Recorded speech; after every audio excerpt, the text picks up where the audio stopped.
Hi, and welcome to one of our Green Careers Talking Head videos. And I'm here with Vicky Dunn, who is the Director of Grimsby Community Energy. Vicky, thank you ever so much for joining me today to talk about green careers and how you and your organisation fit into that theme. Good morning. Vicky, hi there. Thank you. It'd be really useful, I suppose, if we start by for you to tell us a little bit about the organisation and what you do. What we do is raise money to put solar panels on the roofs of our customers. So we cut their electricity bills, and we're also, because it's clean, green, renewable electricity, we're replacing electricity from the grid and reducing everyone's carbon emissions. And we're set up as a social enterprise, a not-for-profit, which we still get paid. We don't have to work for nothing.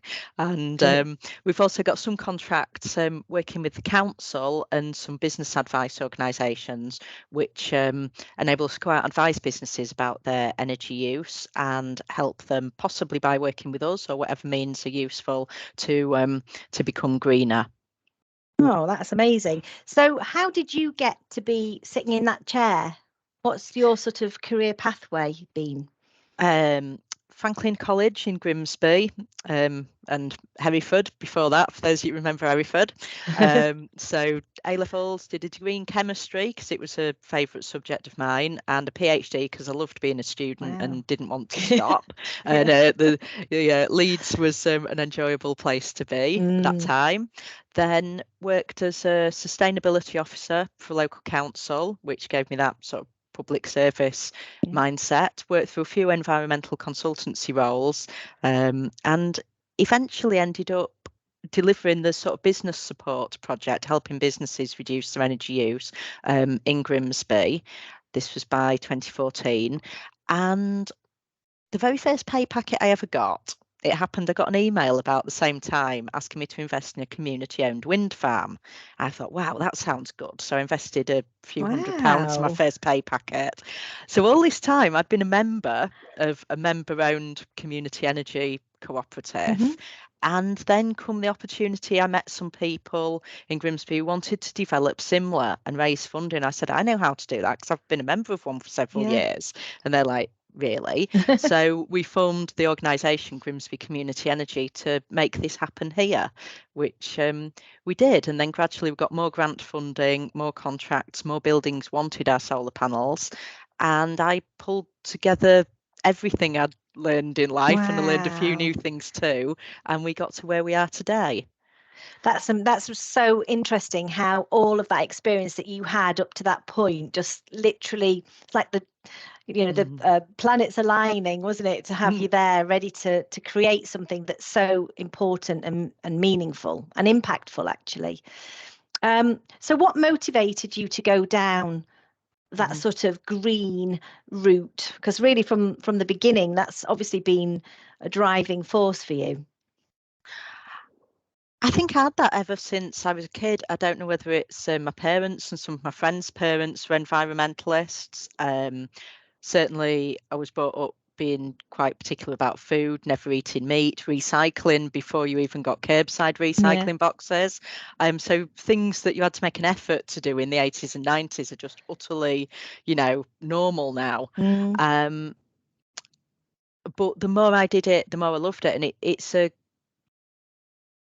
I don't think I've ever had a colleague in the environmental sector that I didn't really, really like working with. They were a good set, and to come to work and be happy with people who are all working as hard as you are.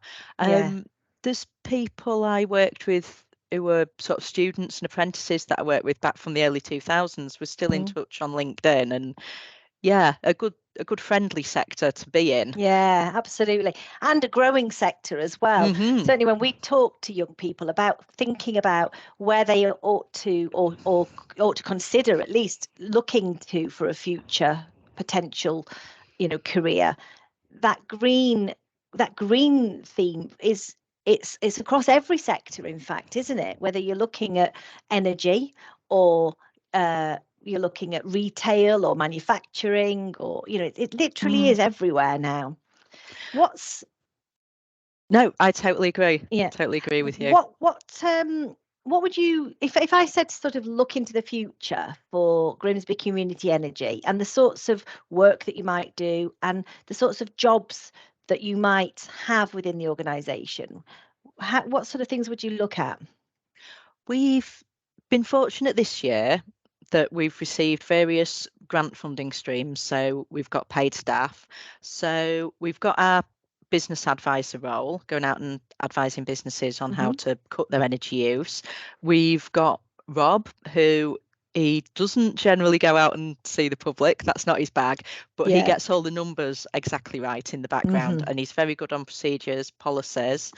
We took on some Kickstart placements because I've got some teaching experience. I do love working with young people. So teaching them how to do the job. There's a lot of spreadsheet work, of calculating, of collecting up data and analysing it, which we need done. It's a brilliant skill for anybody to learn. Absolutely. To take on.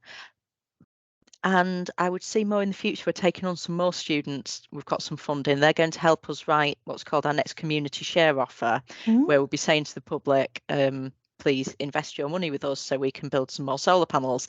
So the document, obviously, there's a lot of graphic design in there, layouts, and the financial bit of persuading the public. So we need all of the skills in our organisation. As we grow, they will, I would hope and pray, grow into job roles for people. Amazing. I think it's such an inspirational organisation, this one. So I'd really urge everybody to go and have a look at it and what you do. I suppose to end, if you could give a piece of advice to a young person now who's, on the sort of beginning of their career journey, preparing for that, is there a lesson that you've learned along the way or a piece of advice that you could share? I would say study the things and do the things which interest you, because then you'll be qualified to do a job which interests you. Also, take all opportunities you can for continuing professional development and learning. I'm a member of the Institute of Environmental Management and Assessment, IEMA, who are actually based in Lincoln, and I get all my professional magazines and training sessions through them. The lady who sits next to me, she's a member of the Institute of Hospitality. That's her profession. She knows an awful lot about how to run hospitality. And the chap at the back of me is a member of the Association of Accounting Technicians. So whichever professional body you join or wherever you get your learning from, you've got to keep learning through life. You cannot know it all when you leave college. No, you keep absolutely. learning. Yeah. Well, that's a really positive and helpful top tip to end our chat. Thank you, Vicky. I really, really appreciate Have it. a great and day, I know everyone will get. Thank you. Bye. Bye.